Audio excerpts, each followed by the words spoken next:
अगर किसी के खिलाफ झूठा मुकदमा दर्ज कर दे तो वो अपनी बेगुनाही कैसे साबित करे?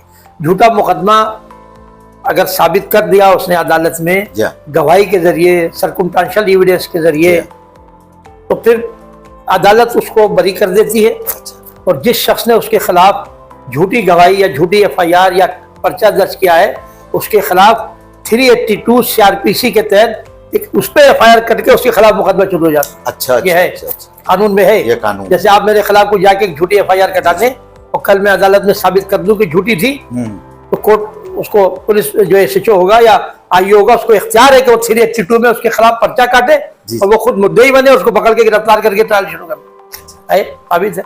दूसरा ये कि अगर आपने बेगुनाही साबित कर दी, आप बाइज्जत बरी हो गए, तो आप अपने बेइज्जती का मुकदमा भी डैमेजेस का सूट फाड़ सकते हैं कि साहब इनके झूठे मुकदमे से मेरी साख को, मेरी रिपुटेशन को, मेरी सर्विस को, मेरी इलाके में सब जो बेइज्जती हुई इसका मुझे इजाला किया जाए। अच्छा। अगर आप साबित करेंगे तो कोर्ट आपको उसको इजाला भी देगी। आप बिल्कुल सही है जी।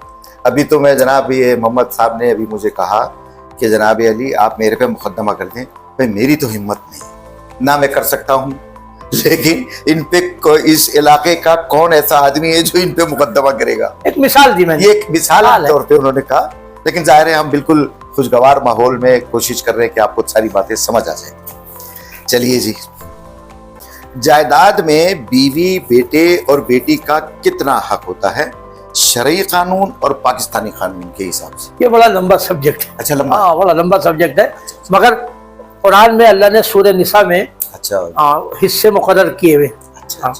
और वही हिस्से हमारे यहाँ कानून में भी चल रहे, पाकिस्तान के कानून में भी चल रहे, क्योंकि हमारे यहाँ शरीयत का कानून सुप्रीम लॉ है।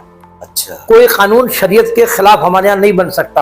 अगर बनेगा तो आदमी को इख्तियार है कि वो कोर्ट में चैलेंज करे, कोर्ट उसको खत्म कर देगी। अच्छा।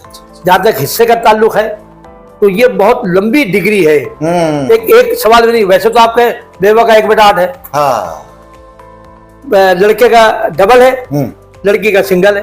हाँ, मैं यही जानना चाहता हूँ कि ये बिल्कुल जनरल सा है, जनरल, वरना उसमें इतनी शाखें हैं कि 100 पेज भी भर जाए तो आप हिस्सा उसका नहीं निकाल सकते। अच्छा। सीधा है कि बेवा है तो उसका 1/8 है। ठीक। माँ बाप जिंदा है तो उनका 1/6 1/6 है। अच्छा। लड़के हैं तो उनको डबल और बहनों को, लड़कियों को सिंगल। अगर हमारे क्या है कि जो बैठ जाता है मरने के बाद जायदाद पर, वो समझता है सब मेरा ही है, सब मेरा, कागज मैंने कर लिया, कब्जा मैंने कर लिया, और बहनों को इग्नोर करते हैं। भाइयों में कुश्ती होती है। आज कल अदालतों में 80% मुकदमे इन जायदादों के हिस्से के चल रहे हैं।